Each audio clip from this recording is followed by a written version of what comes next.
جو لوگ کمزور ذہن رکھتے ہیں ساری زندگی فیصلہ ہی نہیں ہوتا، کوئی ڈرتے رہتے ہیں، سہمے سہمے وقت گزارتے ہیں اپنے آپ کو فکری یہ جو ایمان ہوتا ہے یہ بندے کو طاقتور کرتا ہے، بندہ مضبوط ہو جاتا ہے۔ مجھے بتائیے نا، جب ایمان پکا ہو کہ روزی دینے والا اللہ ہے تو پھر بندہ کسی مالدار آدمی کے پیچھے کبھی بھاگتا ہے، کبھی کسی بڑے آدمی سے ڈرتا ہے؟ جب اسے پتا ہو کہ عزت اور ذلت اللہ کے دستے قدرت میں، پھر وہ سیاستیں سازشیں یہ کام کرتا ہے۔ تو پہلے تو مضبوطی ایمان درکار ہمارے بچوں کے اندر، ہمارے مزاجوں کے اندر، جب تک وہ مضبوطی ایمان۔ حضرت مولا علی شیر خدا کرم اللہ تعالی وجہ الکریم ایک دفعہ بڑے علیل ہو گئے، کمزوری آ جاتی ہے، بندہ بیمار ہو جاتا ہے۔ تو ہمارے ہاں بیمار لوگ بعض اوقات ایسا جملہ بولتے ہیں جو کفر کے زمرے میں چلا جاتا ہے۔ آپ پریشان ضرور ہیں، تکلیف میں ضرور ہیں، لیکن آپ بات وہی کریں گے جو شریعت اجازت دیتی ہے۔ حضرت علی شیر خدا شدید علیل تھے، ایک صحابی تیمارداری کرنے گئے تو حضرت مولا علی کا چہرہ دیکھ کے پریشان ہو گئے، کہنے لگے آپ تو بڑے سخت علیل ہیں، اللہ خیر کرے، اللہ تعالیٰ آپ کو صحت دے۔ تو حضرت علی کہنے لگے تو فکر نہ کر، مجھے اس بیماری سے کچھ بھی نہیں ہوگا۔ نے کہا کیوں؟ فرمانے لگے مجھے نبی پاک علیہ السلام نے فرمایا تھا علی اس وقت دنیا سے جاؤ گے جب داڑھی خون سے رنگین ہو جائے گی،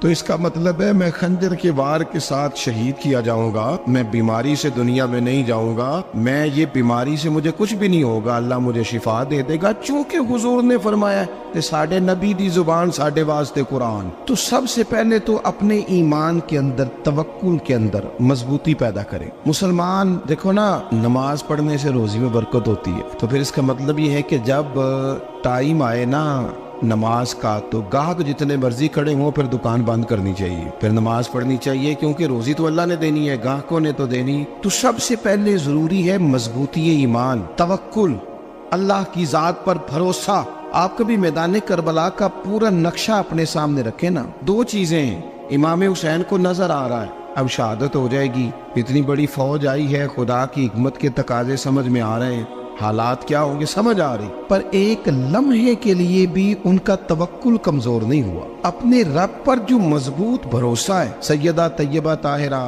حضرت فاطمہ الزہرا رضی اللہ تعالیٰ عنہا اونٹ کے بالوں کی بنی ہوئی چادر اوڑھ کر چکی پیس رہی تھی۔ یہاں بیویاں بڑا روتی ہیں، غریبی بڑی ہے، بڑی غریب بھی ہے، حالانکہ اب کون بندہ پیوند والے کپڑے پہنتا ہے جی؟ اب تو بڑی مشکل سے وہ لوگ ملتے ہیں جو جوتا ٹوٹ جائے تو گانٹھ کے پہنے، ورنہ تو نئے جوتے آ جاتے ہیں۔ حضرت سیدہ پاک اونٹ کے بالوں کی بنی ہوئی چادر اوڑھ کے چکی پیس رہی تھی۔ نبی پاک صلی اللہ علیہ وسلم نے دیکھا، آنکھوں میں آنسو ضرور آئے، پر محبوب نے فرمایا فاطمہ دنیا میں تھوڑی سی تکلیف برداشت کرو، قیامت کی ساری عزت اللہ آپ کو ہی عطا فرمائے گا۔ تو توکل کی مضبوطی، اللہ کی ذات پر بھروسہ، اپنے رب کریم کے ساتھ امیدوں کا وابستہ کرنا، اس سے مضبوطی آئے۔ دوسرا فرمایا وَعَمِلُوا الصَّالِحَاتِ، بہترین عمل کیا جائے زندگی میں، نیک اعمال کیے جائے، وقت ضائع نہ کیا جائے، ہر وقت کوئی نہ کوئی کام بندہ کرتا رہے۔ یہاں بہت سارے لوگ ہیں جن کو لوگ نیک کہنا شروع کر دیتے ہیں نا، وہ سمجھ لیتے ہیں شاید ہم سچی مچی نیک ہیں۔ لوگ جو کہتے ہیں حضرت صاحب کی بلا، پیر صاحب کی بلا، میں یہ طالب علموں کو، دوستوں کو، بلکہ اپنے آپ کو بھی کئی دفعہ کہتا رہتا ہوں، اپنے آپ کو سمجھاتا ہوں کہ یہ لوگ تجھے کہہ رہے ہیں حضرت صاحب، یہ تو رات کو تو اپنے آپ سے پوچھنا، اپنے رب سے پوچھ، کبھی موقع ملے تو اپنی گریبان میں جھانک، غور کر کے تیری کیفیت کیا ہے، تنہائی میں تیرا دل اللہ سے جڑتا ہے کہ نہیں، عبادت میں دل لگتا ہے کہ نہیں، خدا کا خوف دل میں رہتا ہے کہ نہیں، غریب کی محبت، عزیزوں قربت والوں کا احساس طبیعت میں موجود رہتا ہے کہ نہیں۔ ویسے تو میرا مطلب ہے، لوگ کہہ دیتے ہیں حاجی صاحب آپ بڑے سخی ہیں، تو اس سے تو نہیں نا بندے نے سخی ہونا، سخی تو تب ہونا ہے جب اللہ کی بارگاہ میں مقبول ہوگا۔ اعمال صالحہ، نیک کام، اور وہ کرتا رہے بندہ، کوئی بھی کام اسے نیکی کا مل جائے نا۔ دیکھنا اپنا معیار ہر انسان نے بنایا ہوتا ہے کامیابی کا۔ کچھ لوگوں کا خیال یہ ہوتا ہے کہ بچے میرے پڑھ گئے، اپنی اپنی جگہ پہ سیٹ ہو گئے، میں اب بڑے سکون میں ہوں۔ کچھ کی رائے یہ ہوتی ہے کہ میں نے سب بچے بچیوں کا بیاہ کر دیا ہے، گھر میرا بن گیا ہے، اب میں بڑے آرام میں ہوں، قرار میں ہوں، سکون میں ہوں۔ تو اپنی اپنی رائے ہوتی ہے، لیکن حقیقت وہ ہے، اصل وہ ہے جسے اللہ کے قرآن نے بیان کیا۔ اللہ کریم نے فرمایا والعصر، اے محبوب علیہ السلام ہمیں آپ کے زمانہ مبارکہ کی قسم ہو، ان الانسان لفی خسر، فرمایا بے شک انسان خسارے میں، نقصان میں۔ اپنے تئیں کوئی دعویٰ کر لیتا ہے، آپ دیکھتے ہیں کہ بہت سارے لوگوں کے دعوے اپنے اپنے ہوتے ہیں نا۔ کسی بھی طالب علم سے آپ پوچھیں پیپر دے کے آئے تو پیپر کیسا ہوا ہے، تو کیا کہتا ہے؟ جب کینڈیڈیٹ الیکشن لڑتے ہیں تو رات کو جب وہ سوتے ہیں تو سارے جیت کے ہی سوتے ہیں، ان کو سب یہی کہتے ہیں کہ لوگ سارے تیرے ساتھ ہی ہیں. حالات یہ جتنے بادشاہ حکمران ہوتے ہیں ان کے بگڑنے کی بنیادی وجہ ہوتی ہے کہ یہ خوش فہمیوں میں مبتلا ہوتے ہیں. ہم میں سے بھی ڈھیر سارے لوگ ہیں جو خوش فہمیوں میں مبتلا ہیں. کچھ کہتے ہیں جناب ہماری نسبت بڑی تگڑی ہے.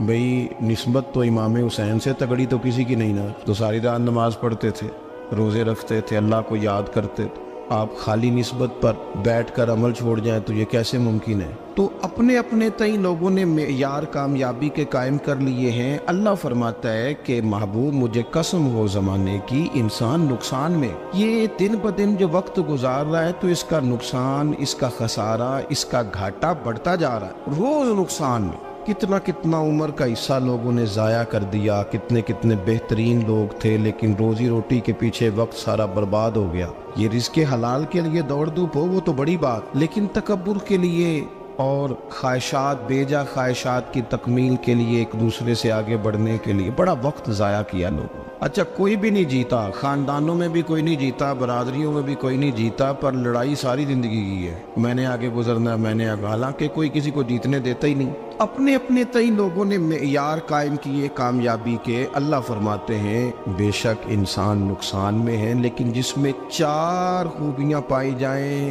اللہ کا قرآن کہتا ہے وہ بندہ کامیاب ہو. کون کون سی؟ الا الذین آمنوا. سب نقصان میں نہیں سوائے ان لوگوں کے جو ایمان لائے. سب سے پہلے کیا کرے؟ ایمان ہو اس کے پاس, مضبوط ایمان. وعملوا الصالحات, اور ایمان بھی لائے اور نیک کام بھی کرے.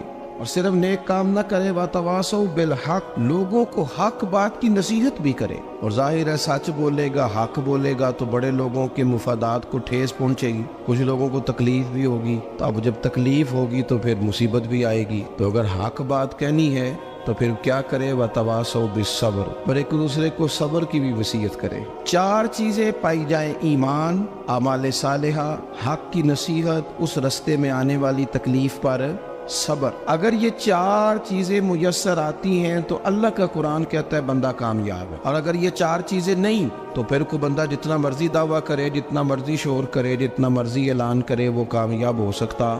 سب سے پہلے تو اپنا ایمان پکا کرے. یہ جو کچی پکی باتیں کرتے ہیں نا لوگ, مسلمان جو ہوتا ہے نا, مسلمان وہ لاوارث نہیں ہوتا, وہ وارث والا ہوتا ہے. اس کا رب ہر وقت اپنی رحمت سے اس کی حفاظت کرتا ہے. مسلمان ہر وقت نبی پاک علیہ السلام کے نگاہ کرم میں رہتا ہے. اسے کمزور باتیں نہیں کرنی چاہیے کہ میرے کو پیچھے چڑھ گیا تو پتہ نہیں کیا ہو جائے گا, برادری مخالف ہو گئی تو پتہ نہیں کیا ہو جائے گا, سچ بول دوں گا تو لوگ پتہ نہیں مجھے مار دیں گے. ایسا ہو نہیں سکتا. چھری حضرت ابراہیم چلائے بھی نا تو حضرت اسماعیل کے حلق پہ چلنا اس نے تب بھی ہے جب اللہ حکم کرے گا. تو اللہ کی حکمت ہوگی, حکمت الہی ہوتی ہے تو کوئی کام ہوتا ہے, ورنہ ہوتا. تو اپنی طبیعت میں مضبوط ایمان, توکل, اللہ پہ بھروسہ, مضبوطی افکار کی, کچی باتیں نہیں. دیکھو نبی پاک صلی اللہ تعالی علیہ وسلم نے فرمایا نیکی کو کبھی حقیر نہیں سمجھنا, کبھی حقارت سے نہیں نیکی کرنی کہ یہ بڑی چھوٹی ہے تو میں اس کو کروں. آپ فرمایا کبھی حقیر نہ سمجھنا, نیکی کا کام جو بھی ملے کر دینا. فرمایا اگر بھائی سے مسکرا کے ملو گے بنا تو اس پر بھی اللہ تمہیں صدقے کا ثواب عطا کرے گا. ہم تو اس دین سے کے ماننے والے ہیں جو کہتے ہیں تو گلی سے روڑا اٹھا دے, کانٹا اٹھا دے, کسی کی تکلیف دور کر دے, کسی اس پر گنجائش کر دے, کسی کے لیے آسانی کر دے. جو بھی خیر کا کام میسر آئے پورے دن میں اسے چھوڑے نہیں. صبح گھر سے نکلے, وہ ایک صحابی تھے, غالباً تابعی تھے, تو بازار جاتے اپنے غلام کے ساتھ تو سارا بازار گھوم کے واپس آ گئے. خادم نے کہا جناب کو نہ کوئی خریدا نہ کچھ بیچا, تو آپ سارا بازار گھوم کے آ گئے. فرمانے لگے تیرا کیا خیال ہے؟ میں نے کچھ بھی نہیں کیا. کہا جناب پھر کیا کیا ہے؟ فرمانے لگے تم نے دیکھا جو بندہ بھی گزرا میں نے اس کو کہا السلام علیکم, تو کتنی کو نیکیاں میں جمع کر کے آ گیا ہوں. کوئی خیر جو میسر آئے. ہم سمجھتے ہیں کہ شاید کوئی کروڑ کو روپیہ ہوگا تو پوری مسجد بناؤں گا تو پھر میں نے نیکی کر دی ہے. شاید جناب میں, حالانکہ یہ چھوٹے چھوٹے کام ہے نا, چھوٹے چھوٹے کام, ان کی تو زیادہ ضرورت ہوتی ہے, ان کی تو زیادہ حاجت ہوتی ہے. کوئی آپ رستے میں گزر رہے ہیں تو نیچے کوئی کھڈا بنا ہوا ہے تو اس پر ہم کیا کرتے ہیں, گاڑی میں بیٹھ کے تبصرہ کرتے ہیں اے روڈ کھورے کدو بننا ہے. بھئی یہ کھڈا ہے نا تو آپ نیچے اترے نا, تو آپ دھابڑا لیں نا, کئی پکڑے نا, یہ تو 5 منٹ کا کام ہے.